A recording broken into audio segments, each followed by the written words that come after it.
BMG რეიტინგების სამთავრობო ცვლილებები და თავად მთავრობის სამინისტროების ზომის შემცირება რეგულაციები თამბაქოს ინდუსტრიისთვის, სათამაშო ბიზნესისათვის, საფინანსო სექტორისათვის, სიახლეების სადაზღვო ინდუსტრიაში და ამავე ინდუსტრიის უპასუხო და უცვლელი მოთხოვნა. საინტერესო 2018 იწურება და ბიზნესთან დაკავშირებული ავკარგიანობის ამბების სრულად ჩამოთვლას უბრალოდ ვერ გავწყვდებით, თუმცა ვეცდებით სტუმართან ერთად შევაჯამოთ წელი. ირაკლი ასლანიშვილი, საქართველოს ბიზნეს ასოციაციის აღმასრულებელი დირექტორი შემოგვერთა სტუდიაში და ყველაზე მსხვილი ბიზნეს გაერთიანების პოზიციიდან რამდენიმე თემაზე ვგეგმავთ მისი შეფასებების მოსმენას დილაში. ვადობთ რომ ხართ ჩვენთან ერთად. არ იყო მარტივი წელიწადი, ცალსახად, ყველაზე მეტად ალბათ ბიზნესისთვის, ზოგადად იოლი განსაჭრელია ეს როცა არჩევნები დგება, მაგრამ რამდენად დაასვა დაღი გარკვეულწილად, ჩვენ თითქმის ყველა ბიზნეს ლიდერს ვკითხეთ ამბავი არჩევნებმა, აც უკვე ჩავლილმა და ზოგადად როგორ მოქმედებს პოლიტიკა ბიზნესის განწყობებზე. ხო, პირველ რიგში ვიტყვი რომ ზოგადად ეს დამახასიათებელია ალბათ არჩევნები და ნებისმიერი ტიპის ესეთი პოლიტიკური აქტივობა, როცა არის აქტიურ ფაზაში შესული. ალბათ ყველაფერზე მოქმედებს, მათ შორის ბიზნესზე, გარკვეულწილად ამ ქვეყნისთვის ჩვეულით, მაგრამ დასავლეთ ევროპის ქვეყნებისთვის უჩვეულოა, რომ ჩვენ გადავდივართ რაღაც მოლოდინის რეჟიმში, იქ პროცესები ისე ვითარდება, თითქოს იქ ესე ნაკლებად მოქმედებს ყოველ შემთხვევაში პოლიტიკური აქტივობა, ჩვენთან საჯარო სექტორის და კერძო სექტორიც გადადის რაღაც მოლოდინის რეჟიმში, ყველა ელოდება რა იქნება, როგორ იქნება, მაგრამ ნუ ყველა ერთად უნდა შევთანხმდეთ, რომ როგორც არ უნდა იყოს ამ შემთხვევაში ანუ პოლიტიკურ შეფასებას მე ვერ გავაკეთებ, მაგრამ საბოლოო ჯამში ყველაზე მნიშვნელოვანი არის ამ ქვეყნის სტაბილურობა, განვითარება და თქვა გრძელვადიანი შეთანხმებული მუშაობა კერძო სექტორსა და სახელმწიფოს შორის. ახლა ბიზნეს ასოციაცია ამ შემთხვევაში სრულიად აპოლიტიკური ორგანიზაცია, ჩვენ ახლა მუშაობთ ყველა ხელისუფლებას და ახლა ამ ქვეყანაში ჩვენთან ბოლო კონსტიტუციით საპარლამენტო მმართველობა ამ შემთხვევაში.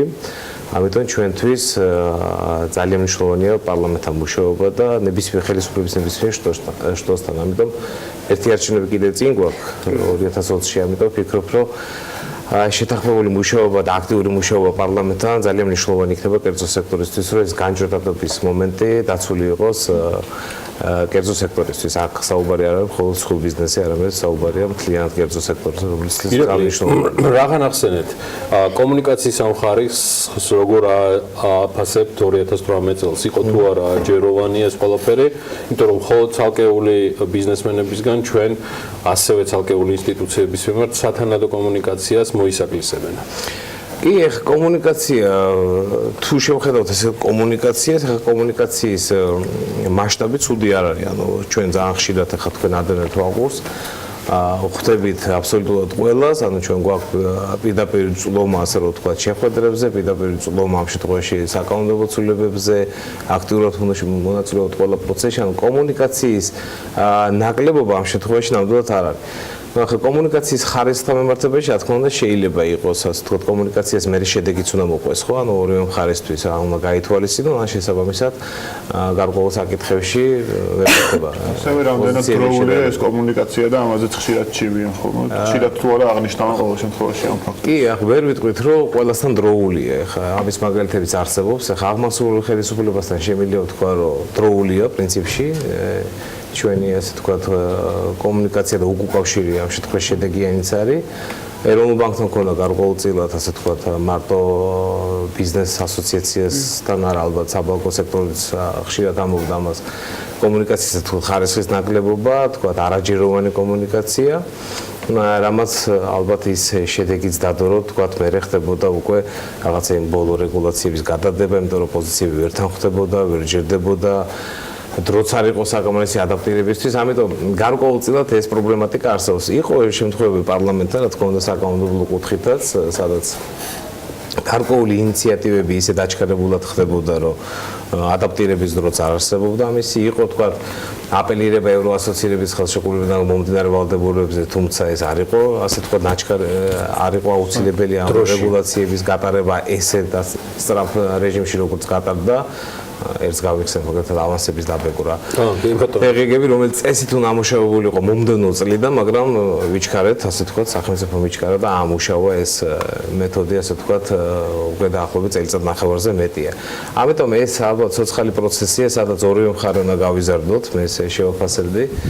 და ყველა მხარე რაც მთავარია, ერთ ფილოსოფიაზე უნდა შევთანხმდეთ, როგორც კერძო სექტორი, ასევე აღმასრულებელი საპარლამენტო ხელისუფლება, რომ ამ ქვეყნისთვის მთავარი ფილოსოფია ამოცანის დასახვა, თუ რა უნდა ამ ქვეყანას აწერტილიდან ბეწერტილამდე როგორ უნდა წავიდეს, იდეა რა არის ამისი, შეთანხმებულები ვართ ზოგადად, ეს ბიზნესგარემო არის მნიშვნელოვანი, ამისთვის ბევრი ინიციატივა კეთდება, ხელისუფლება ანონსებს ამ ყველაფერს, მაგრამ ამას რა თქმა უნდა თანხმდარი ნაბიჯები ჭირდება და ალბათ ამის დროც მოვა, მაგრამ ახლა გაართული ამის ფორკასტი ახლა ეს და მთელი ის თემატიკა, რომელიც ახლა დასაწყისში ვისაუბრეთ, რამდენად მოქმედებს და რამდენად მნიშვნელოვანი არის FDI-ის ზრდის შეფერხების ნაწილში. მონაცემები არ გვაკმაყოფილებს, მაგრამ რო არ გვაკმაყოფილებს, შეიძლება უკეთესიც არ იყოს ჩვენთვის დასაკმაყოფილებელი, ეს სხვა თემა არის. რეალურად ის საკითხები, რომელიც ადამიანებზე არის დამოკიდებული და არა დროზე, რომელიც ხშირ შემთხვევაში ბევრი საკითხის გამწყვეტი ხდება ხოლმე. რამდენად მოქმედებს სწორედ უცხოური ინვესტიციების ზრდის ნაწილზე. FDI-ს თუ შევხედავთ, საკმაოდ ასე თქვათ არ არის სახარბიელო სიტუაცია, მეორე მესამე კვარტალს თუ შევადარებთ, დაახლოებით მესამედიც კი არ არის, რაც დაახლოებით წინა წლებში ასე თქვათ იყო. თუ არ ვცდები 700 მილიონ დოლარამდეა ჯამურად აკუმულირებული, რაც ამ ქვეყანას შემოსულია პირდაპირ უცხოური ინვესტიცია, როცა შარშანდელი წელი იყო 1.9 მილიონი, ანუ ახლა შეგვიძლია თამამად ვთქვათ, რომ იმ ციფრზე საქართველოს ვერ გავა, ეს გამორიცხულია. აქ ალბათ ობიექტური მომენტებიც იყო და გარკვეული პროექტები გაჩერდა და ან დასრულდა იყო ამ საერთაშორისო ან რა თქმა უნდა BP იყო ერთი და ასე შემდეგ. თუმცა ეს ხო ასე ვთქვათ, განჭვირდადი იყო, რომ ეს პროექტი დასრულდებოდა. ხო, ანუ ყველა იცოდა, მათ შორის სახელმწიფო უწყებებმაც, რომ ეს პროექტი დასრულდებოდა და საჭირო იყო უფრო აქტიური მუშაობა, შესაბამისი ხარისხის გაუმჯობესება, ალბათ არ ვიცი, საერთაშორისო ვიზიტები, რაც იყო წინა პერიოდში, მაგრამ როგორც ჩანს, არ აღმოჩნდა საკმარისი ეს მუშაობა. ახლა მთავრობის ეფექტურობას თუ ამ ნაწილში შევაფასებთ, ალბათ FDI-ის ნაწილში არ იყო ბოლომდე ესე თქვა ეფექტური. ბუნებრივია ამაზე იმოქმედა ასევე კერძო სექტორის გარკვეულწილად ქმედებამ, რომ არასათანადოდ იმუშავა თქვათ ინვესტიციების მოსაზრისად, ანუ ორივე მხარეა, ხო, როგორც სახელმწიფო მონაწილეობს FDI-ში, ისევე კერძო სექტორი. ორივე მხარეს არსებობდა პრობლემები. შეფასების ნაწილში თუ ეს თქვათ FDI-ის მონაცემები და რიცხვები არასათანადოდ შეფასების საშუალებას იძლევა, თქვენთვის რა იძლევა დამაკმაყოფილებლად შეფასების საშუალებას? FDI-ის გარდა? FDI-ის გარდა რიცხვები, მონაცემები, რომელიც ტურიზმი, უნდა აღვნიშნოთ რა, თუ ჩვენ შევხედავთ ციფრი, დაახლოებით 3 მილიარდია დოლარში. აქ ნამუშევარი რაში გამოიხატება მთავრობის კერძო სექტორს არ გულისხმობ ოღონდ. ნუ აქ ეხლა მარტო კერძო სექტორი ეხლა ამ წარმატებას ვერ მიაღწევდა თუ სახელმწიფოს ხარჯებიც არ იქნებოდა. მაგრამ რეალურად თუ შევხედავთ, საკმაოდ დიდი ციფრია 10 თვის მონაცემით. პრინციპში ორჯერ მაინც აღემატება შარშანდელ ციფრს და ამ კუთხით დაბალანსება მაინც მოხდა, ანუ უცხოური ნაკადების შემოდინების კუთხით ამან გარკვეულწილად ერთ-ერთი მნიშვნელოვანი როლი ითამაშა, რომ თქვათ სავალუტო ნაკადების და რემიტანსების ზრდა იყო 2018 წელს, რაც ამ დარგვისთვის ძალიან მნიშვნელოვანია. აქ ისიც შეგვიძლია ვთქვათ, რომ უკვე მრავალი წელია ტურიზმი ყოველ წელს უფრო ვითარდება და ეს პროგნოზირებადიც იყო და ინერციაც უკვე დაჭერილი არის. კი, გეთანხმებით. თუმცა აქაც ამ მიმართულებაში არის საკმაოდ მნიშვნელოვანი, ასე თქვათ, გამოწვევები, რასაც უნდა გაუმკლავდეს კერძო სექტორი და სახელმწიფოც შესაბამისი აქტივობებით. ჩვენ ახლა რაც შეგვიძლია ასოციაციის დონეზე ვცდილობთ, რომ სტრატეგიის დონეზე მივეხმაროთ, ვაყალიბებთ ამ სტრატეგიას, თქვათ, მუშაობთ გარკვეულ კვლევებზე, რაც ტურიზმის ხელშემწყობი იქნება. თუმცა ეს ფიქრობ ერთ-ერთი მნიშვნელოვანი დარგია ამ ქვეყნის ეკონომიკაში და ამან ითამაშოს ერთ-ერთი მნიშვნელოვანი როლი მომდევნო წლებში, რომ სათანადო ყურადღება ხელისუფლების მხრიდან ტურიზმის მიმართ უნდა იყოს, ასე ვთქვათ, მიპოვებული და საკანონმდებლო ინიციატივები და თქვათ სამთავრობო ინიციატივები ამ მიმართულებით უფრო მეტად უნდა გააქტიურდეს. რა ვუყოთ ერთ ესეთ მიმართულებას, რომელიც 4-ვეს კი არა, მე მგონი ყოველდღე ქვეყანას აწუხებს, როცა ერთის მხრივ გვაქვს კარგი მონაცემები რეიტინგებში და მეორეს მხრივ ვერ გავცდით საუბარს, მათ შორის ამ სტუდიაში, მაგრამ ამ სტუდიაში სხვა რა უნდა გავაკეთოთ, ალბათ და უფრო მეტი უნდა ვისაუბროთ და ღრმად მის მონეტიზებას საუბარი ინკლუზიურ ეკონომიკაზე. ირაკლი, თქვენი მოსაზრებით ეს მაინც არის ხედვის ნაწილი, ანუ ეკონომიკური პოლიტიკის, თუ რა არის გადასახედი საიმისოთ, რომ ლაპარაკიდან საქმეზე გადავიდეთ, რომ მართლა ეს რეიტინგები და მიღწევები, რაშიც პოზიტივი გვაქვს, ხელშესახები გახდეს თითეული მეწარმისთვის, მოქალაქისთვის, ადამიანისთვის. Doing business-ის საფულეში მოკლედ ხო, მაგალითად. პირდაპირ მონეტიზაცია რეიტინგების ინკლუზიურ დასთან მიმართებაში ესე მე მგონი არსად არ ხდება ეს. ეს არის ინდიკატორები, რომლებიც გრძელვადიან პერსპექტივაში, თუ არა საშუალოვადიანში ალბათ დადებით გავლენას მოუტანს ქვეყანას და მათ შორის მოუტანს თითოეულ მეწარმეს და თქვათ ამ ეკონომიკის მონაწილე სუბიექტებს. თუმცა ეხლა უნდა ვთქვათ ისიც, რომ რეიტინგები მართლაც კარგი აქვს ამ ქვეყანას, ეხლა რაც კარგი აქვს და მუდმივად ეხლა ვერ ვიტყვით, რომ ცუდია. ხო, ეხლა თუ გადავხედავთ ძირითად რეიტინგებს, ეხლა თუ ბიზნეს რო დავანებოთ თავით მე-6 ადგილზე ვარ, იგივე სახელმწიფო მდგრადობის ინდექსი არის საკმაოდ კარგი, ფრაჟაილ ინდექსი. ამ შემთხვევაში არის ეკონომიკური თავისუფლების ინდექსი საკმაოდ კარგი. ანუ ეს რეალურად ხო სიგნალია FDI-ზე როცა ვსაუბრობ, რომ უფრო მეტად ეს ქვეყანა ამ რეიტინგებით გახდეს მიმზიდველი. ხო, რაც აი აქ უნდა გითხოთ აუცილებლად ყველა კვლევაში თითქმის ეს უკვე წლებია გრძელდება, რამდენიმე საკითხი არის მთავარი პრობლემური, მათ შორის მაგალითად სასამართლო, რომელიც ტიპის მიერ ასე ვთქვათ ასეთ რეიტინგში მუდმივად პრობლემურ საკითხად რჩება და ხშირად ხდება, რომ წინა წელთან უფრო ცუდი პოზიციები ხდება ხოლმე. აი ეს და სხვა მიმართულებები, როდესაც არ სწორდება, რამდენად შეიძლება ეს დიდი პრობლემის და ბარიერის გამომწვევი იყოს, და სასამართლო არ არის უბრალო ამბავი, ხო? კი, გეთანხმებით, ეს ასე ვთქვათ აღიარებული პრობლემაა და ამაზე ჩვენ არაერთხელ საუბრობთ, რომ სასამართლო სისტემა რაღაცნაირად ვერ გამოვიდა იმ პრობლემებისგან, რა პრობლემებშიც არსებობს. ხო, ეს არ ეხება მხოლოდ თქვათ სამოქალაქო დავების განხილვას, ეს კიდე სხვა თემა, რომელიც ჩვენი ასე ვთქვათ მანდატის გარეთ არის, მაგრამ ბიზნეს დავების ნაწილში ეს სერიოზული პრობლემაა, გაჭიანური დავები, თქვათ გაუგებარი გადაწყვეტილებები, თქვათ კომპეტენციის ნაკლებობა, რასაც ახლა ჩვენ ყოველდღიურად რიგი საკითხები და მან ზუსტად შეგვიძლია ვთქვათ, რომ ინდექსი არც თუ ისე კარგია, ხო? ანუ მან უარყოფითია, მაგრამ ერთ-ერთი ალბათ ხელშეშლილი ფაქტორი FDI-ის ნაწილში და ზოგადად ესე ვთქვათ ეკონომიკური აქტივობის ასე ვთქვათ შეფერხების ნაწილში და მოტივატორი შეიძლება სასამართლო სისტემა აღვიქვათ.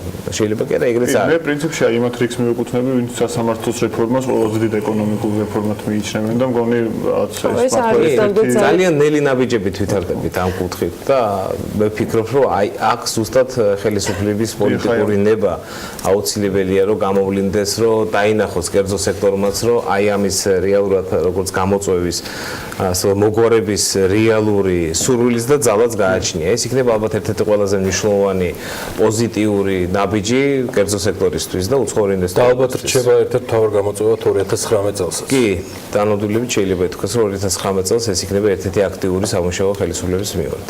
კიდევ რა იქნება დღევანდელი გადმოსახედიდან 2019-თვის ის რეფორმა, სიახლე, ინიციატივა, ცვლილება, კანონმდებლო რაც გინდათ ის დავარქვათ, რომელიც თქვენი ამ 2018-ის და წინა წლებისგან გადმოსახედიდან ჭირდება დღეს ბიზნეს იმისთვის, რომ იყოს უკეთესი შედეგები. რეიტინგები ავიღოთ, შედეგები ავიღოთ, სტატისტიკა ავიღოთ, ყველა მიმართულებით. ამ მიმართულებით ერთ-ერთი მნიშვნელოვანი იქნება ზოგადად ეს რაც მე ვთქვი, რომ ერთიანი ფილოსოფიაზე შეთანხმება, რაც ყველაზე მნიშვნელოვანი იქნება. ხა ამ მიმართულებით ჩვენ ძალიან აქტიურად ვიმუშავებთ პარლამენტთან, ჩვენ მივიღეთ ეს გადაწყვეტილება, რომ საპარლამენტო მმართველობასთან გარკვეულ ნაბიჯებს გადავდგამთ, შეიძლება რაღაცა გარკვეული ასე ვთქვათ მექანიზმი მოვუძებნოთ, რომ ჩვენი კომუნიკაციის ხარისხი ამ მიმართულებით გაუმჯობესდეს.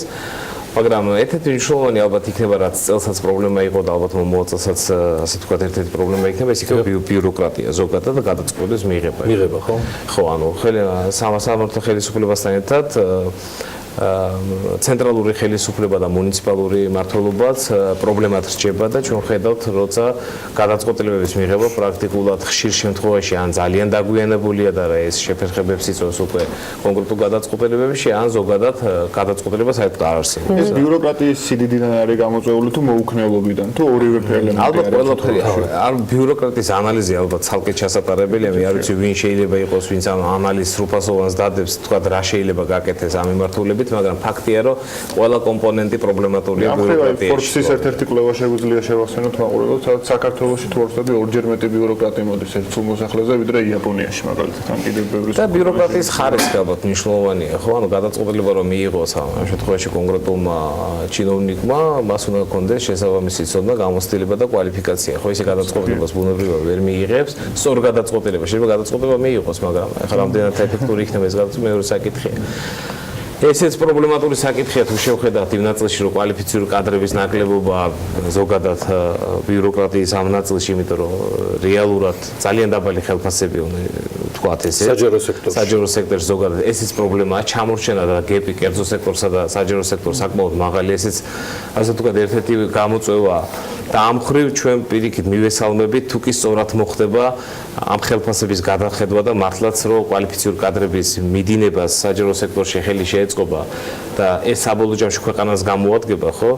ამ კუთხით ჩვენ მხარს დაუჭერთ ხელისუფლებას და ერთ-ერთი ვიქნებით, ვინც ვიტყვით, რომ ეს მნიშვნელოვანია, მაგრამ იქ კიდე უამრავი სხვა პრობლემაა, თქვათ, რა ისი გადაწყვეტას, თქვათ, ტექნიკური საშუალებები შეიძლება, სისტემური გადაწყვეტილებები შეიძლება, რაც საბოლოო ჯამში უფრო მოქნილს გახდის სისტემას, რაც კერძო სექტორს მოემსახურება. იგივე თქვათ, უამრავი ამის მაგალითი არსებობს ესტონეთში, თქვათ, ბალტიის სხვა ქვეყნებში, სადაც ეს მარტივად გადაწყდება, ბიუროკრატია შემცირდა და მისი ეფექტურობაც ტექნოლოგიების გამოყენებით გაიზარდა, ხო, ანუ ამ ხრივ გარკვეული ინვესტიციები სახელმწიფოს გასაკეთებელი იქნება ცალსახად, რასაც ჩვენ მაქსიმალურად ხელს შევუწყობთ. მომავალ წელს ერთ-ერთი მნიშვნელოვანი გამოწვევა იქნება საპენსიო რეფორმა, რომელიც უნდა ამოქმედდეს და სულ რაღაც რამდენიმე დღის წინ ჯერ მხოლოდ სატესტო რეჟიმში გაეშვება გვერდი და აანონსებული იყო მოსახლეობასთან შეხვედრა ინფორმირების ნაწილში, მაგრამ მოსახლეობის მიღმა ბიზნესი რამდენად არის მზად, იმიტომ რომ სახელმწიფოს ზუსტი აღრიცხვა იმასთან დაკავშირებით, რამდენის თქვა დამატება მოუწევს ამ ბიზნესი რამდენს გადარიცხავს იგივე დასაქმებულების თუ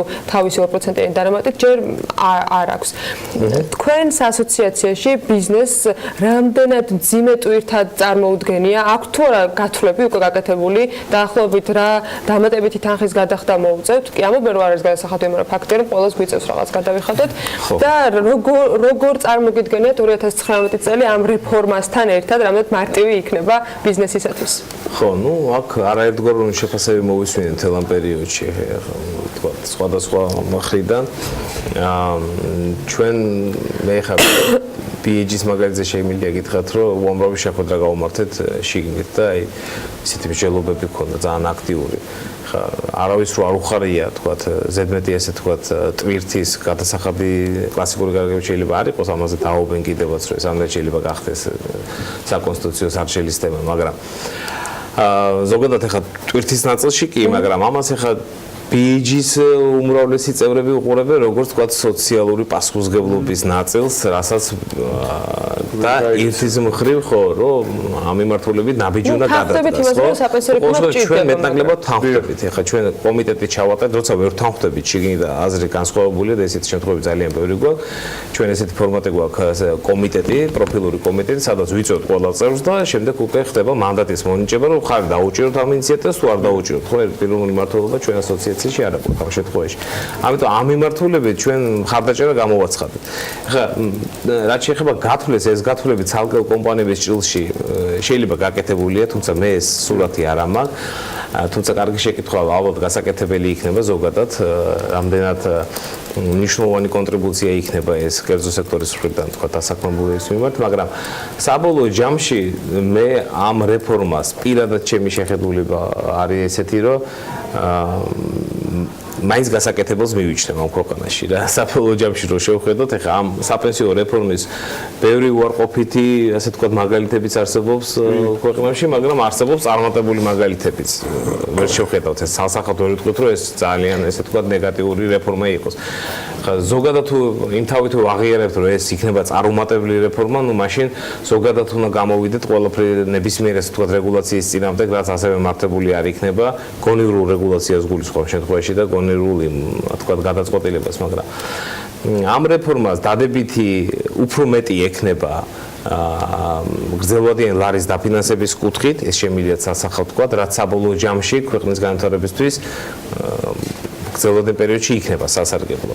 რამდენად ჩანაცვლების კოეფიციენტი ამ რეფორმიდან საკმარისი იქნება თითოეულ მოქალაქეზე, ეს კიდე ცალკე სამშობლო თემა, ანუ ეგრეთ წოდებული replacement rate-ი, მაგრამ მეორეს მხრივ ასეთ ვთქვათ ამ გარემოში სადაც ესეთი დემოგრაფიული მდგომარეობაცაა და დანაზოგების ძალიან სიმწირეა, დანაზოგების კუთხითაც სერიოზული პრობლემაა. უბრალოდ ერთს გაგიზიარებ, გვისაუბრია ამ თემაზე, მე მგონია რომ ხელისუფლებამ თავარი მოაკლო ამ რეფორმას, ეს არის მის მიმართ სანდოობის მაგაში გეთანხმები, კი.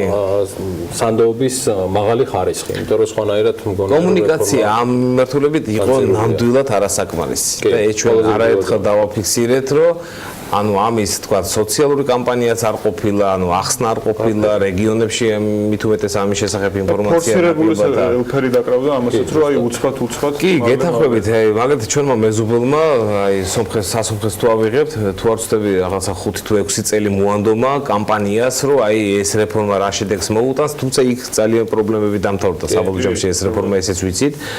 ეხლა რაღაც მეორე ტალღა ამ რეფორმის, მაგრამ საბოლოო ჯამში ეს კლიენტ თუ შევაფასებს სხვა პრობლემატიკასთან ერთად კომუნიკაციის ხარისხი იყო კანონმდებლობა როგორც ესეთი შემიძლია ვთქვა რაც ჩვენ ვნახეთ და რაც უკვე ინიცირებული კი არა და უკვე დამტკიცებული და პირველი ენდზე შედის ნამდვილად არ არის ცუდი ანუ შეიცავს იმ დასავლურ გამოცდილებას რაც საუკეთესო ქვეყნებს აქვს კანონმდებლობის კუთხით ადმინისტრირებას რაც შეეხება ყველაზე მთავარი იქნება ალბათ ადმინისტრირება საპენსიო რეფორმის რაც სხვა მიმართულებებთან ერთად აუცილებლად ყურადსაღები იქნება რამდენად ეფექტური იქნება ადმინისტრირება და რამდენად სწორად მოხდება ამის თუმცა ეხლაც არის გარკვეული ასე ვთქვათ პრობლემები რაზეც ჩვენ ახლა ვხვდებით ფინანსთა სამინისტროს იგივე ვთქვათ საგადასახადო დაბეგვრის კუთხით არის გარკვეული გაუგებრობა მაგალითად ტექნიკური საკითხებია მაგრამ ნებისმიერი განაცემი ასე რომ ვთქვათ კომპანიის მხრიდან დასაბეგრია 2% თუ არ არის დასაბეგრი ანუ როგორ უნდა დაიბეგროს აი ესე ტექნიკური საკითხები კვლავ მოუგვარებელი არის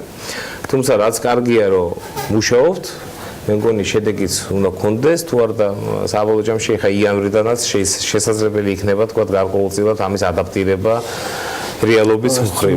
თუმცა დღეს 7 დეკემბერია. ხო. თუმცა დღეს 7 დეკემბერია გეთანხმებით, ანუ და თემა არის ორი პოლიტიკურად დაპირისპირებული მათი ეკონომისტების და პარლამენტარების ჭიდილის არგუმენტების ამარა, რაც ნუ ცალსახად აზიანებს ამ რეფორმას, რომელსაც ცხადია ზოგადად მის განხორციელებაც ცალსახად ჩვენც უჭერთ ხარს. ბიზნეს ასოციაციას წარმატებულ წელს უსურვებთ, ირაკლი, ჩვენ თუ გვექნება საშუალება წლის ბოლომდე კიდევ შევიკრიბებით სხვა ბიზნეს ლიდერებთან მანამდე მადლობა ამ საუბრისთვის. წარმატებები BAG-ს ირაკლი ასლანიშვილი, თუ კი დარჩა ისეთი, ვინც არ იცნობ, საქართველოს ბიზნეს ასოციაციის აღმასრულებელი დირექტორი უსტუმრობდა.